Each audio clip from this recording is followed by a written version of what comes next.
Hey everyone, this is Professor Heaton here. Today I'm going to teach you how to write a body paragraph. Do you like my mug? All American Dad, Golden Retriever, American flag.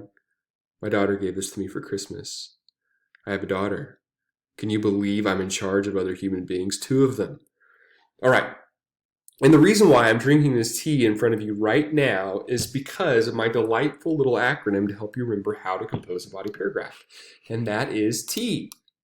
Topic sentence, evidence, analysis. T-E-A. It's just that simple.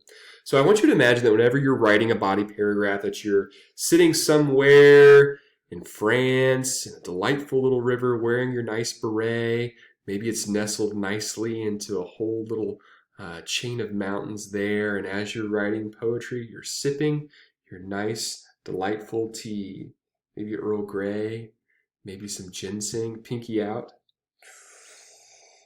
That's what you're doing when you're composing a body paragraph. So what I want to do is I want to go through what each of these things are, how they function, and how you should write them. So I'm going to give an example from the short story, A Good Man is Hard to Find.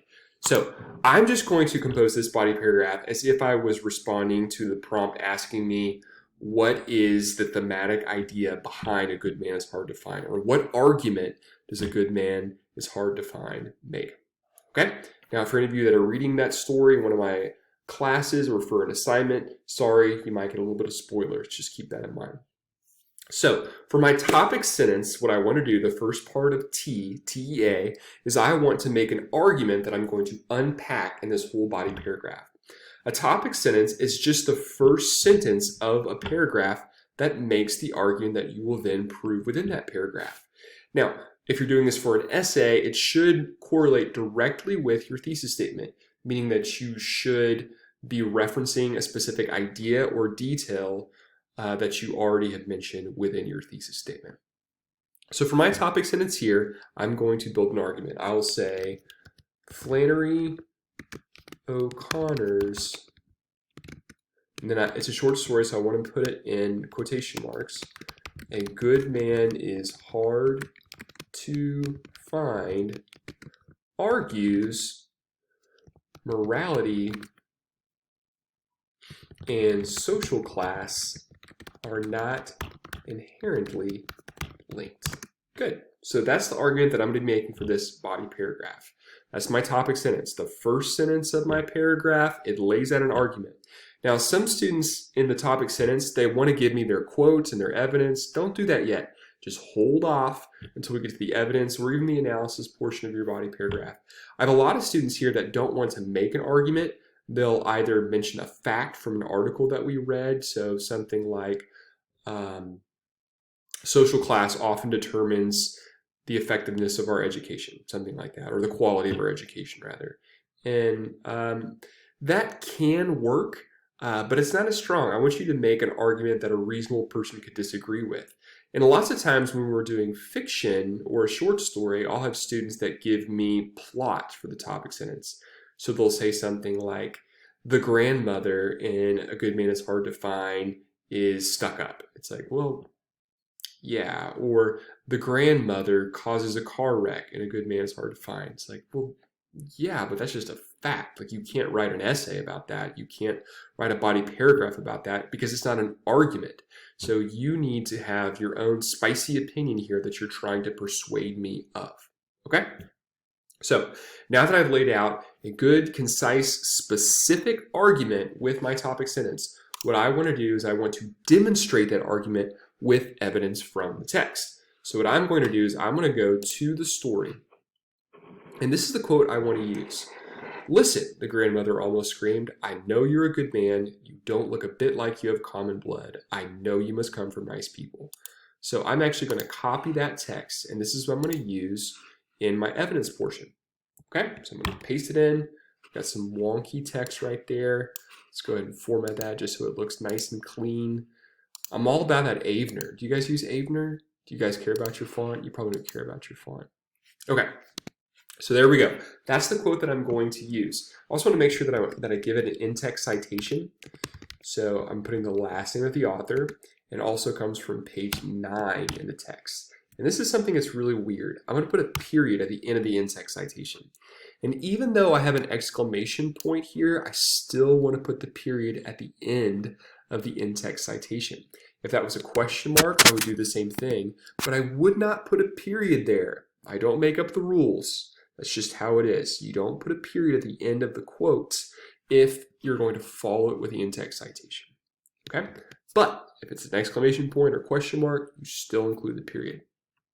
Now, whenever you're demonstrating your evidence or articulating the evidence, you can do it in a few ways. So the first way is what we're doing here. You're actually going to use evidence from the text, whether that's an article, short story, novel, whatever it may be.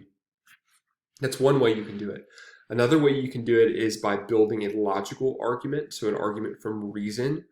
There's another thing that you can do is you can give anecdotal evidence. So that's evidence from your own personal experience. That's perfectly appropriate as well.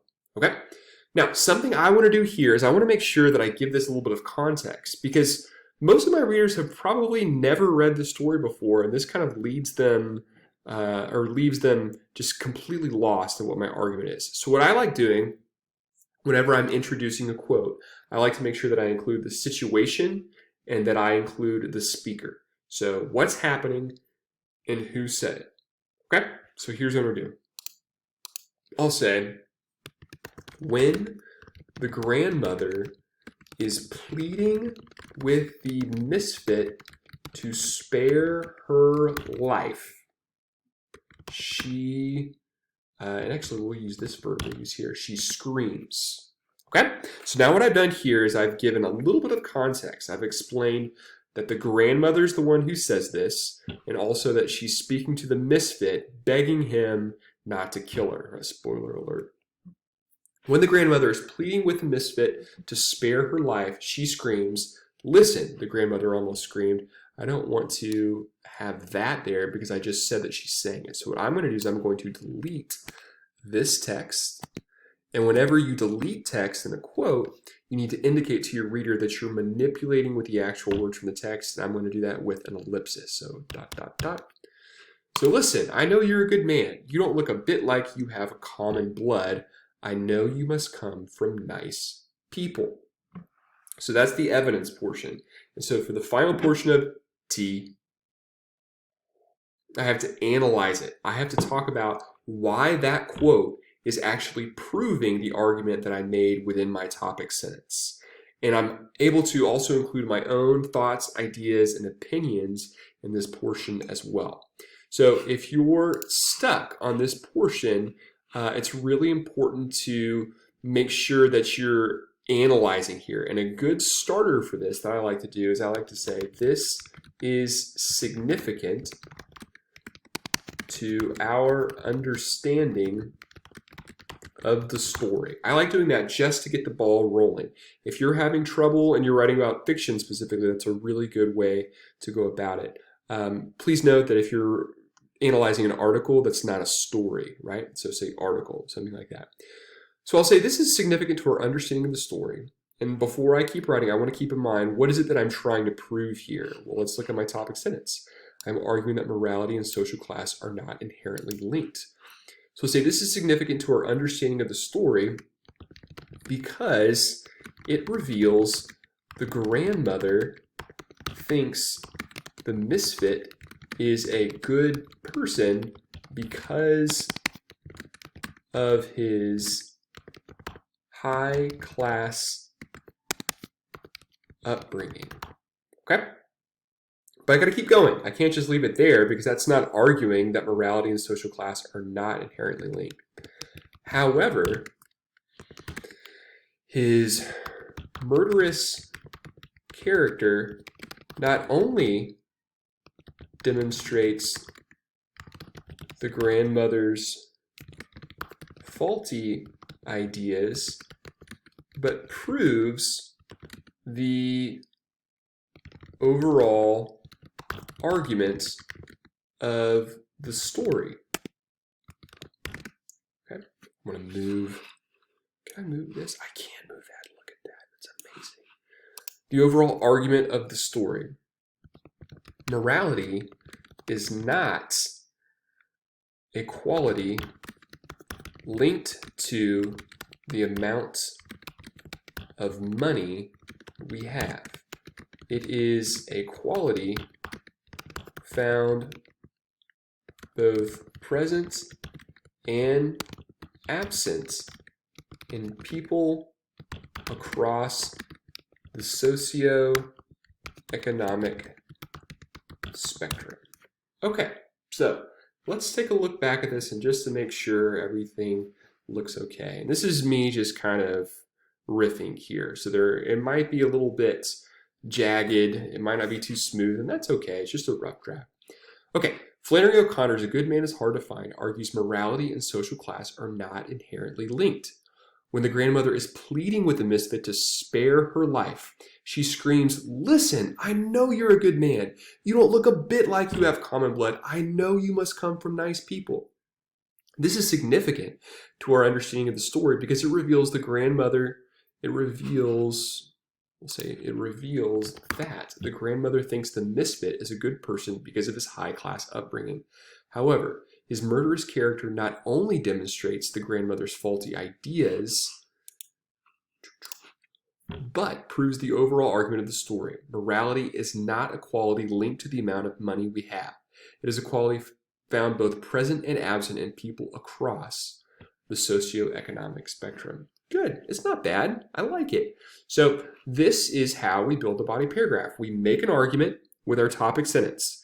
We back it up with evidence from the text, and we analyze the significance of that evidence and connect it back to our overall argument. Okay, so now all I need to do to have my nice, clean body paragraph is just get rid of these little titles. Okay, and I also want to make sure that I indent my body paragraph, and I'll highlight these just so you can see the different demarcations of our body paragraph. Topic sentence, evidence, and analysis. Here you can see that the analysis is generally the chunkiest part of my body paragraph, and it should be that way. A couple other things to note is that the order of these things really isn't that important. Once you become a more skilled writer, you might be able to move that topic sentence around, but generally you always want to put the topic sentence first just so it's clear, especially in any type of formal writing. Now, the order of evidence and analysis certainly doesn't matter. You can have the analysis come first and then give me the evidence. That's perfectly fine. Something else, you may have more than one line of evidence. You may have 2 or 3 or 4, especially if you're trying to get to a specific word count. You may want to have 3 or 4 quotes that back up your argument in your topic sentence.